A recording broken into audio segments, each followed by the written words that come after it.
Bueno, buenas tardes. Volvemos con los videos.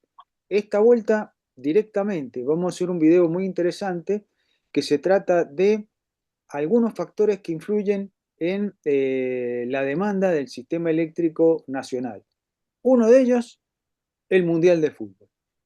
Bueno, así que vamos. Sabino, como siempre, con el ingeniero Sabino Mastrangelo, gerente de proyectos especiales de Camesa, que nos acompaña con todas estas cosas.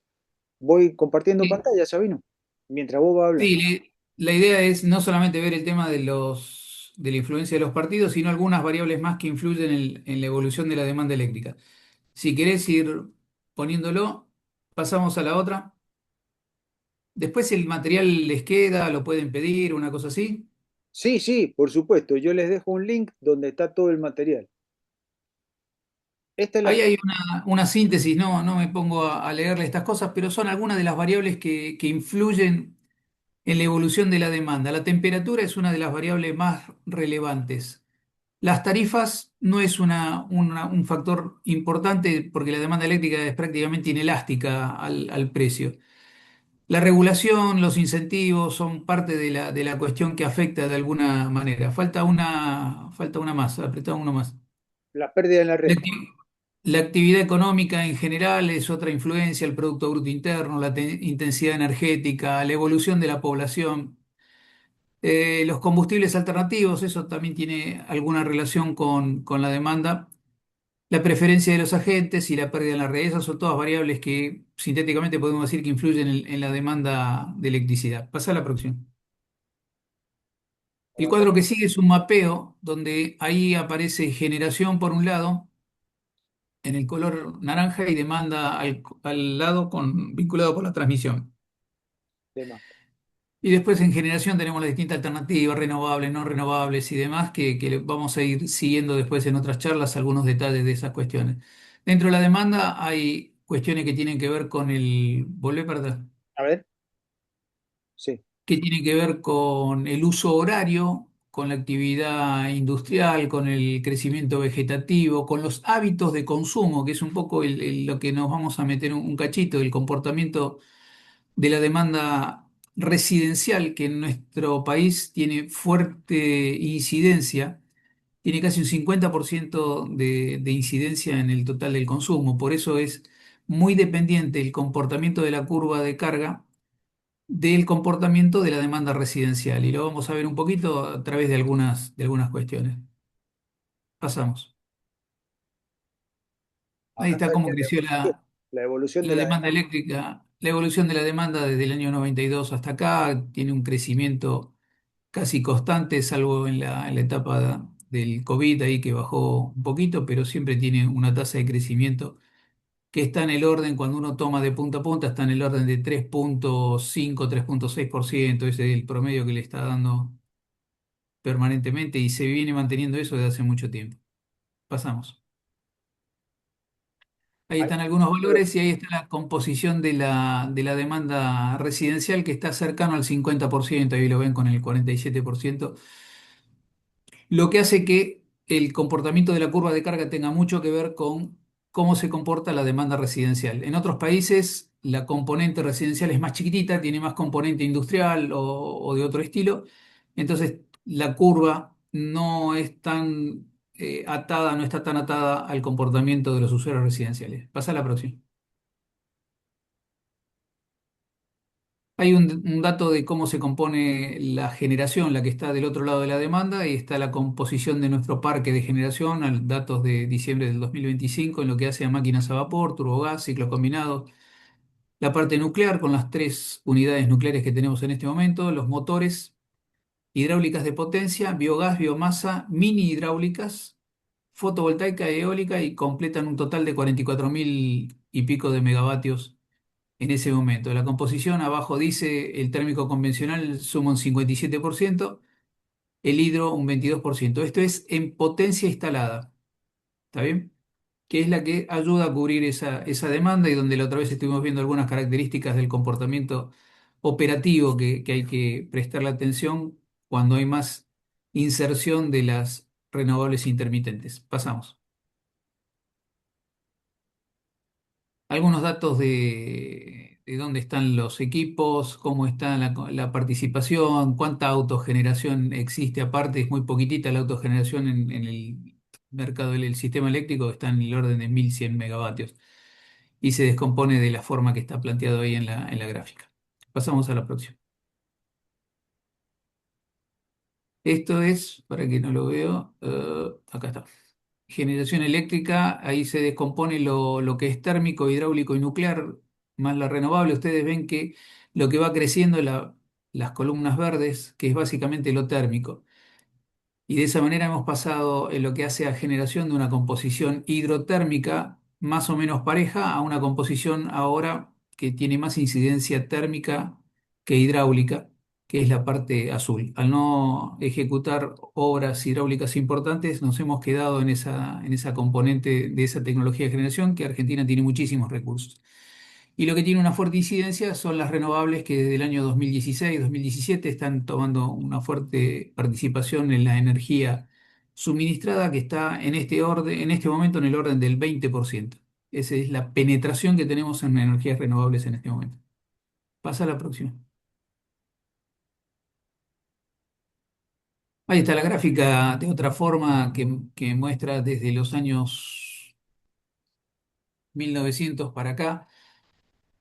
Inicialmente era netamente térmico la producción que existía, muy poquito hidráulico. El hidráulico fue creciendo muy fuertemente con una gestión de empresas nacionales que encararon la construcción de grandes centrales hidráulicas y eso se quedó en los últimos tiempos y ahí es donde vuelve a tomar incidencia, ahí está en forma porcentual, la parte térmica. Pasamos a la próxima. Ahí está la tasa de crecimiento. Ahí pueden ver lo que hace a potencia, cómo va creciendo la potencia año a año. El récord del 2025 todavía no fue superado, es 30.200 y pico de megavatios. Eso es lo que crece en potencia el día de máxima demanda en nuestro sistema eléctrico. Y es lo que deberemos planificar para poder cubrir razonablemente ese crecimiento de potencia que es el día de máxima demanda. Últimamente ese día se da en verano, no se da en invierno, como era antiguamente. Hoy en día el equipamiento del hogar para lo que hace a acondicionamiento del aire es muy importante y tiene una fuerte incidencia. Los días de alta temperatura, la demanda eléctrica llega a crecer hasta el 45% debido a la componente de la temperatura. Y en invierno crece, pero crece menos, crece en el orden del 30 y pico por ciento por efecto de la temperatura, dado que para lo que es calefacción contamos con otro recurso que es el gas. Tanto en verano como en invierno, en días muy fríos o en días muy cálidos, la demanda eléctrica crece con relación a días moderados en ese orden de magnitud. Y ahí está un seguimiento de cuáles son esas variables, esas potencias que se han registrado en los últimos tiempos. Desde el año 2000 y pico, que es exclusivamente en verano las potencias máximas. Antiguamente era siempre en invierno. Pasamos. Ah, perdóname, volví un cachito para atrás que hay un datito que estaba ahí. Ese crecimiento.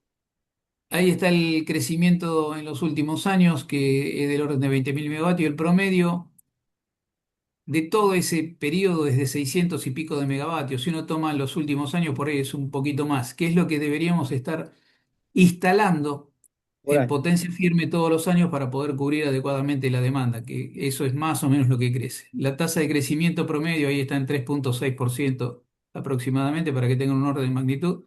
Son esos valores los que hay que considerar en cualquier planificación, más o menos un entorno para plantear algunas alternativas, pero estamos desde hace rato con tasas muy parecidas en lo que hace a crecimiento de potencia. Ahora sí, si uno proyecta esos valores que estábamos diciendo de crecimiento y plantea el año 2025 con ese valor máximo, pone la próxima. Lo que representa esto es que en los próximos años, pasa un cachito. En 10 años tenemos que incorporar 12.000, 13.000 megavatios de potencia y en 15 años tenemos que incorporar más de 20.000 megavatios de potencia a esas tasas de crecimiento promedio. Eso tiene que ver con lo que hace al cubrir la demanda tal cual se viene dando en los últimos años, cosa que todavía no está del todo claro cuál es el esquema de planificación, el esquema de crecimiento para poder satisfacer esas demandas que estamos diciendo, tanto en potencia como en energía, ¿no?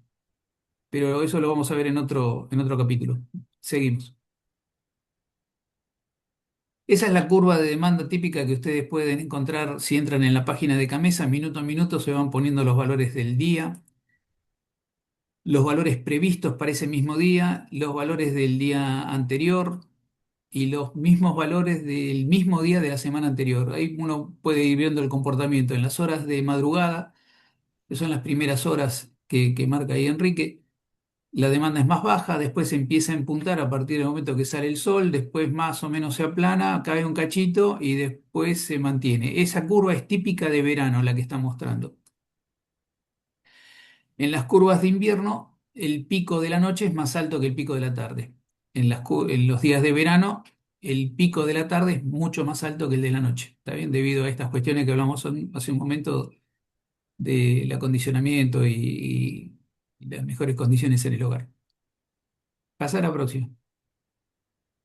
Ese es un día determinado que ustedes pueden encontrar un balance que dice cuánta generación había en ese momento, esto era a una hora determinada, cuál era la composición de la oferta que estaba en ese momento, si se estaba recibiendo importación de los países vecinos, etcétera, y ahí tienen una idea más o menos acabada de cómo se estaba cubriendo la demanda en esos días de alta demanda.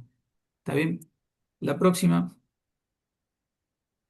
La próxima lo que dice es que el día de máxima demanda del 2025 lo que había como reserva no es demasiado, son el orden de 2.000 megavatios y si tomamos el crecimiento de los últimos 5 años, que está en un promedio de 900 megavatios, lo que nos dice es que tenemos un margen medio chiquitito de tiempo para instalar potencia firme. ¿Está bien?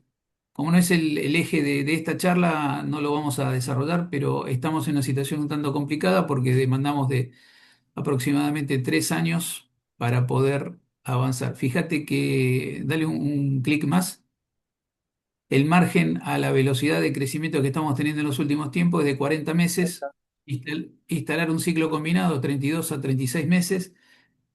Actualmente las fábricas de generadores están comprometidas por un periodo largo de tiempo y no tienen disponibilidad para entregar equipamiento en los próximos meses. Así que estamos un poquito complicados en lo que hace al tema de crecimiento y cubrimiento de la demanda con potencia firme. ¿Está bien? Acuérdense que la potencia firme te la brindan las máquinas térmicas o las máquinas hidráulicas. ¿Está bien? Pasamos. Ahí lo que se expone de alguna manera es hacia el año 2000, en esa curva de superficie, es dónde estaban los picos máximos de demanda y ustedes ven que prácticamente estaban siempre a la noche en los años 2000. Algunos días en el verano estaban con valores más altos. Pasa a la próxima. Eso es el Ya 2013. en el año 2013 ya lo que se va viendo es que los picos en verano son muchísimo más grandes y ahí es donde se pone de manifiesto estos valores que les estaba diciendo que crecen fuertemente en los días de alta temperatura. La próxima. Esa es una curva típica de invierno, donde ven que el pico es más alto en las horas de la noche. Acá. La que sigue, ahí está. Hay una elasticidad, digamos, una sensibilidad a la variación de temperatura que ahí se puede ir viendo cómo va creciendo a medida que va pasando el tiempo. Tanto en bajas temperaturas como en altas temperaturas, la demanda es cada vez más alta. Es como si esa U que se forma ahí abajo a la izquierda Se fue corriendo para arriba. estuviera empinándose exactamente. Y eso hace que sea más sensible para cada grado de temperatura, es más sensible a la demanda, a la temperatura, la demanda eléctrica es más sensible a la temperatura ambiente que se va dando. Lo otro es un poco la demanda de gas que se da en las bajas temperaturas, nada más, es simplemente ilustrativo. Pero a medida que pasa el tiempo, esta U se va cerrando, cada vez más sensible, cada vez, cada grado centígrado equivale a más potencia y más energía. Pasa a la próxima. ahí está. Ahí está un poco la representación de lo que hablábamos recién. En verano casi se va a 45% y en invierno casi 30 y pico por ciento. La diferencia viene dada por la disponibilidad de gas que se cuenta.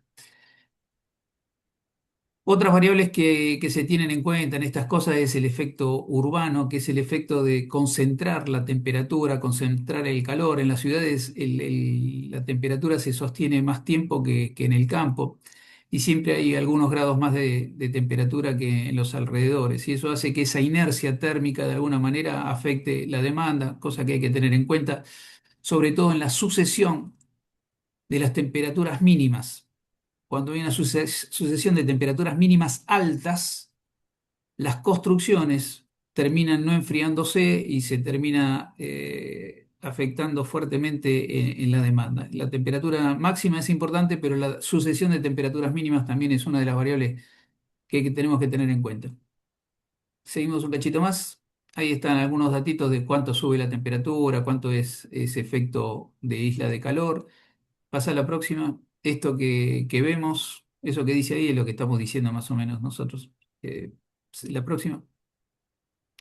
Esto que vemos pasa en todas las ciudades y en todas las concentraciones importantes del mundo. Cómo se concentra la temperatura y cómo influye del mismo modo. Pasa a la próxima. Ahí está como una curva típica de invierno y una curva típica de verano en función de la temperatura. La próxima. Más o menos cuánto equivale esto en megavatios en invierno y en verano, en las horas de la noche en invierno y en las horas de la tarde en verano. La próxima.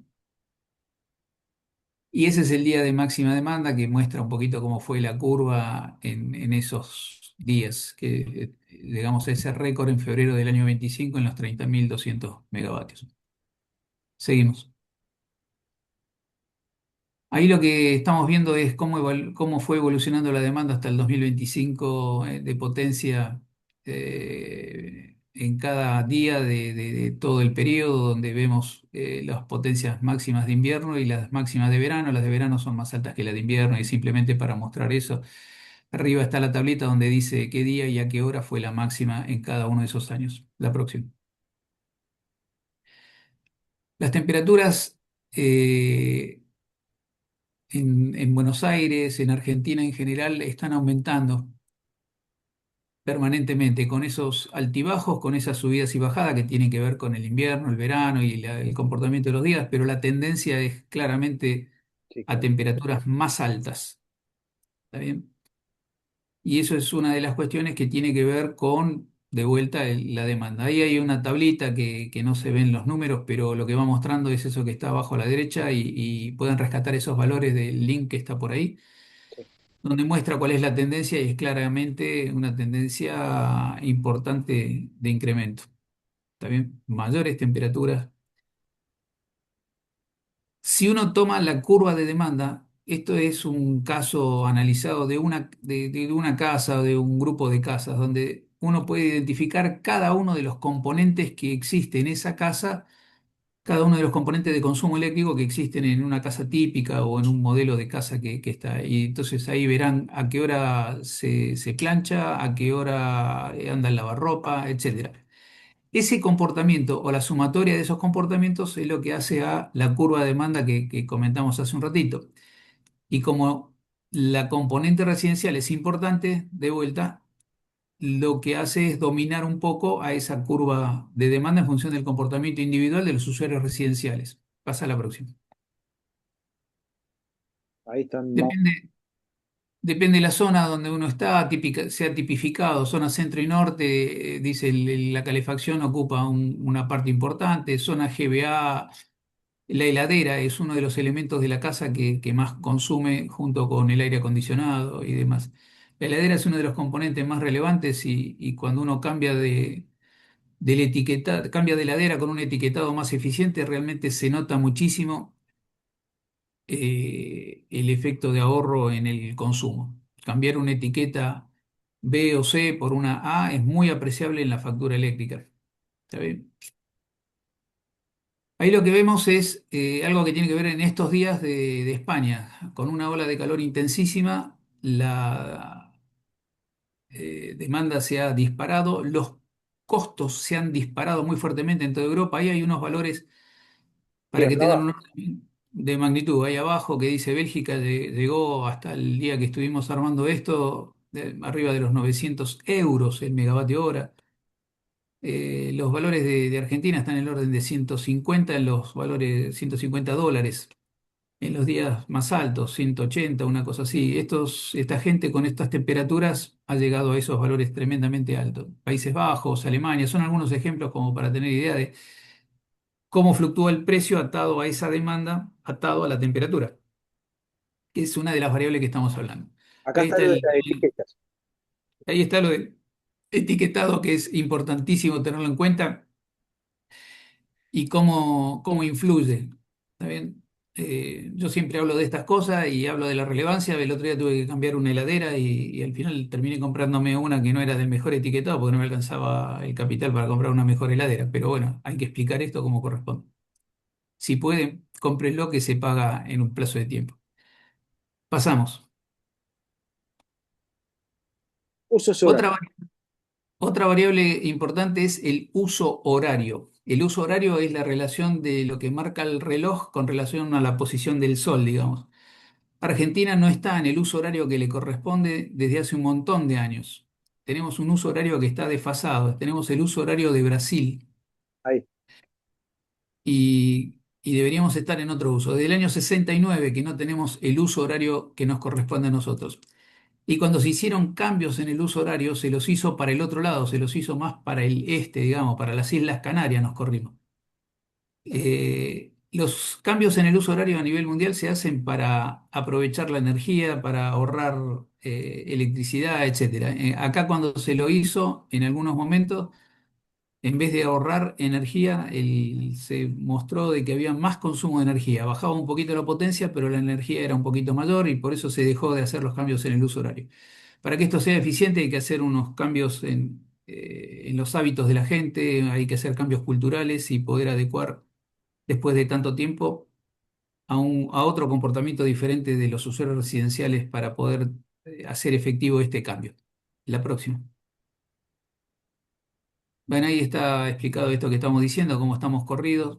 No tiene sentido fijar más de un uso horario en Argentina, dado que tenemos 22 grados de desfasaje entre el este y el oeste, digamos, cuando dibujamos Argentina en la posición que corresponde. Siempre dibujamos derechita, pero está un poquito Inclinado. inclinada la zona sur hacia el oeste.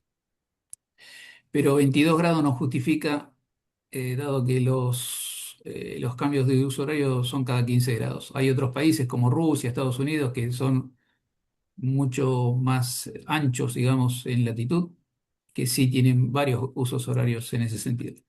Y un detalle a tener en cuenta es, depende cómo fijemos el cambio del uso horario, cómo se correría el amanecer y el anochecer en los días de invierno especialmente, que es el horario en que ahí particularmente está a las 8 de la mañana y la puesta del sol y la salida de los chicos del colegio, la entrada y la salida de los chicos del colegio que estarían en algún caso entrando muy, muy de noche. Es simplemente para que tengan una idea de cómo hay que atender, revisar y posicionarnos con el uso horario que nos corresponde, pero tenemos que cambiar algunos hábitos, algunas costumbres y algunos horarios en general. Seguimos. Bueno, pásalo esto. Bien. Temas de temperatura son tenidos en cuenta los pronósticos en la demanda. Permanentemente se está revisando cómo vienen las temperaturas en distintas zonas del país, cómo vienen los aportes de lluvias, etcétera, para poder hacer los pronósticos de demanda más o menos ajustados, que es lo que ustedes ven en esas curvitas que les mostrábamos al principio de Camesa. Pasamos. Ahora viene el mundial. Como decíamos antes, todo partido de fútbol, básicamente los de la selección, que arrastran muchísima demanda, porque casi todos miramos esos partidos de selección. Por ahí los partidos de otros equipos no son tan llamativos. Ahí el de Chacarita está puesto porque es mi equipo, que Ah, desde el bueno, año 69 70 que no está en primera, ¿no? Pero bueno. bueno. Los partidos de selección tienen este efecto W, que se ve de alguna manera, baja la demanda, depende el día que se produzca el partido y la hora que se produzca, pero baja básicamente la demanda, después en punta, sube, porque básicamente la gente hace lo mismo en el mismo momento, en el entretiempo la gente calienta el agua, abre la heladera, va al baño, prende una luz. Y ahí esa variación es de muchos megavatios. Ahora vamos a ver en algunos casos cuál fue esa variación. Después baja otra vez y después se recupera más o menos hacia el final del partido. Depende si hay prolongación, si hay penales, etcétera. Pasamos. Estas son curvas viejas de hace años de distintos equipos, de distintos partidos que se fueron Acá dando. está, mirá, acá está el primer tiempo, segundo tiempo y después los penales. Y ahí está, y se prolongó y hubo penales, entonces ahí ven cómo es el comportamiento comparado con lo que estaba previsto. Eso era del 2014, creo. El 2006 es la primera, la segunda es de otro partido del 2014 y siempre tiene ese comportamiento. Esta es una del 2010, de Argentina a Grecia. Este de 2010, donde también se ve cómo son esas variaciones. El sistema eléctrico tiene que predisponerse para poder atender esas variaciones, ¿está bien? Donde en poquitos minutos salta, en el entretiempo saltan unos cuantos megavatios. Hay otro partido del 2022, Argentina-Arabia. Bueno, en cada caso ustedes van viendo que hay unas variaciones importantes. Si seguí un poquito más. Argentina-Francia en el 2022, ahí está claramente simbolizado en la anterior, cómo fue primer tiempo, cómo segundo tiempo, etcétera, cómo arrancó la demanda. Y pasamos a los últimos partidos que ustedes después lo pueden ir viendo. Algunos casos como Argentina-Austria, cómo cayó la demanda. Ahí está la representación y qué es lo que tiene que hacer el sistema para poder adecuarse a esas fuertes fluctuaciones que se van dando. Y la próxima. Argentina-Cabo Verde, lo mismo, ahí ven cuáles son las variaciones. Las variaciones en el caso de Argentina son mucho más apreciables que en la de otros países. Cuando uno ve la variación en la demanda eléctrica de otros países, va a encontrar de que acá tenemos variaciones del 7 al 10% y en otros países las variaciones en la demanda eléctrica son del 2 o 3%. Ahora, hay un ejemplo ahí, creo, de Inglaterra. Esta es Eh, Noruega, esta es la que está esta- en Noruega, en Noruega fue del 3%, pero fíjense que ahí este fue el partido de Inglaterra con con Noruega. Noruega, donde la demanda en vez de bajar creció. ¿Por qué? Porque ahí los partidos quedaron sobre las horas de la madrugada. Mm, Entonces ahí sumó demanda, fue un poquito diferente. 2,9 en Noruega, 2,8, 3% digamos, es la variación que tuvo en más en los dos países. Bueno, Y bueno, estas esta son también en Inglaterra, muestra un poquito cuántos eran los valores de demanda. O sea, fíjense, nosotros estamos en valores máximos de 30 y pico mil, ellos están en valores máximos de 46.000, 43.000, para tener un orden de magnitud de cómo es la cosa. Eh, este es Argentina e Inglaterra, el último. y el último es no, este no es el último. El Ah, no, partido del Mundial, ahí encuentra las variaciones, son variaciones importantes de 1.700 megavatios, son valores de potencia muy, muy fuertes donde el sistema tuvo que adecuarse para poder atender esas muy fuertes fluctuaciones. El sistema se pone acá en tenés la condición lista, de... acá está la lista hay- de las acciones que tuvieron que hacer. Esas son las acciones para poder atender a algo atípico, como es este caso de los partidos de fútbol y la demanda que tiene correlacionada. Y todas las acciones que se fueron aplicando por parte del operador del despacho para poder contener esto. Una más, Esta, y creo que ya estamos.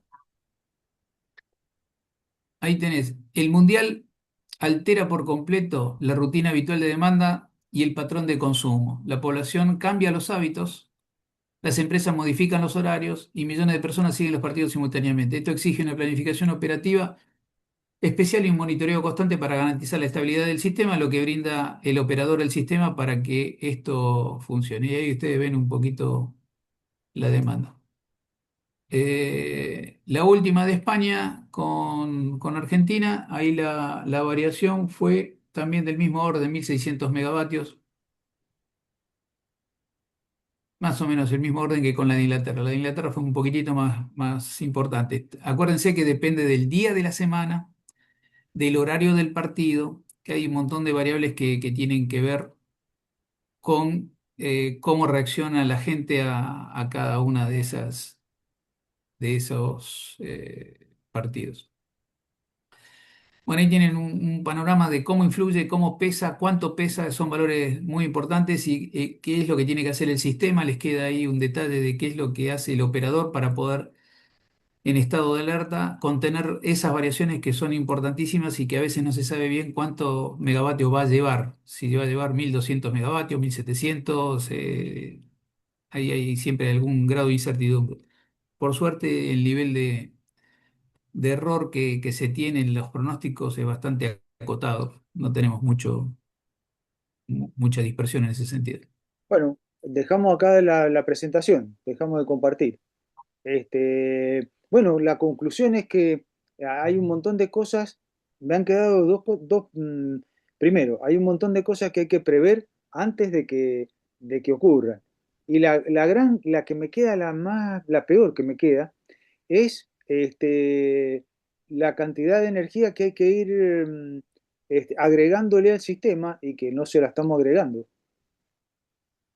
Es el problema que lo vuelve más crítico. Ahí el regulador lo que ha tomado algunas decisiones es que la demanda industrial se salga los días de máxima demanda. O sea, hay una cantidad de días al año, unos 14 días al año, que si se sale recibe una remuneración. Si se anota en ese esquema de salir, sacar su demanda esos días que se le pide, con eso se descuenta una parte de la demanda y con eso ayuda un poco.